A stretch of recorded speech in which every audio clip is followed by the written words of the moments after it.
Inside the Deck is brought to you by CoolStuffInc.com, sellers of Magic the Gathering and many other card and board games. GatheringMagic.com, #1 resource on Magic the Gathering, strategy, and culture.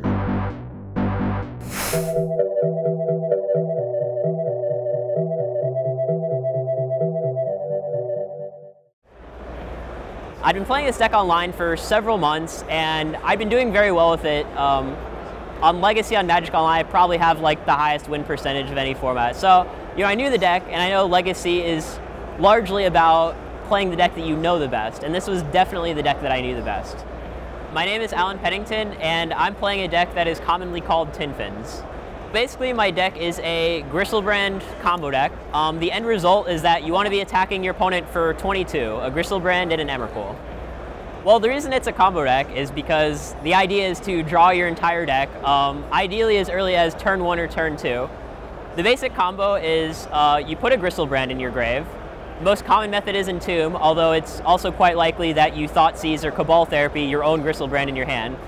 Once your Griselbrand's in the grave, you're going to get it out of the grave with haste, either with Shallow Grave or Goryo's Vengeance. At that point, you'll probably be at 20 or at least above 14, so you can draw 14 cards with the Griselbrand. If you want to, you can even attack, gain another 7 life, draw another 7, and then the idea is after you've drawn all these cards and paid all these life, you're going to drop a Children of Korlis, which is a 1-mana creature that gains back all the life that you lost that turn. So you pay a bunch of life, draw a bunch of cards, gain the life back, and then draw more cards, and then it sort of snowballs from there. We've got 8 fetches, 4 duels, 3 Underground Sea, and a Tundra, because we do play a couple of white cards.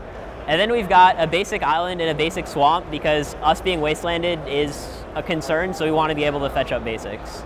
Some of the stuff I already mentioned, you have the Entombs, the Discard, the Reanimate, and then from there we've got some cantrips, and then we have some mana. We have 4 Dark Rituals and 4 Lotus Petal, which are very important because the idea is eventually we net infinite mana and infinite life. And those are basically the essentials. We also got Gitaxian Probes, and that's about it, really. There are a couple of different ways to be attacking them with an Emrakul and a Griselbrand. The easiest way is to get our Griselbrand into play, draw 14, and since we're still in the pre-combat main phase, we can discard an Emrakul somehow, either by entombing or Thoughtseizing it. And then with Emrakul's trigger on the stack, we bring it back into play with the Goryo's Vengeance of the Shallow Grave, and then we just attack them for 22 all at once. We got 2 surgical extractions, mainly just on the off chance we play against some sort of other Reanimator deck or a deck that, for whatever reason, relies on the grave. We got a 2 Pithing Needle. It's basically our only out to Caracas. We also have 2 Massacre, which is good against any, sort of white hate bear style deck. Then we have 3 bounce spells. Those are 2 Chain of Vapor and an Echoing Truth.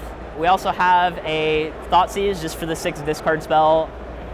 We have Pull from Eternity, which doesn't get boarded in a lot, but it's kind of niche. We can get into scenarios where, say our opponent has a Deathrite in play, we maybe Shallow Grave, they Deathrite our guy in response, we let Deathrite resolve, then Pull from Eternity our guy back in our grave and go off. We also have 2 Mindbreak Trap, and then the last ones are 2 Silence, which are probably the most important sideboard cards, because in Legacy there are a lot of decks that might be playing like 4 Force of Will, 4 days, and some number of Spell Pierces, so Silence, is kind of the catch-all against the counterspell decks. The best matchups overall are decks without counterspells, discard, or graveyard hate. So something like goblins, or even like elves, since you just have like a higher average kill turn than them, or like affinity, or like just, not that those decks are particularly common, but any decks like that would be your best matchups, I would say. You just don't have to interact with them at all, which is where you want to be. The worst matchup is definitely the blue-white countertop Miracle deck. I mean, they have obviously counterbalance, they have the whole package. They have everything that they'd want against you. The thing that I like most about it is that it's a very unfair deck in terms of the average kill turn, but at the same time, we can go for a long game if we need to. There have been some games where I've won as late as turn 8. So it reminds me a lot like a lot of Belcher in the sense that you can win turn 1, turn 2, but it's not as fragile as a deck like Belcher, in my opinion.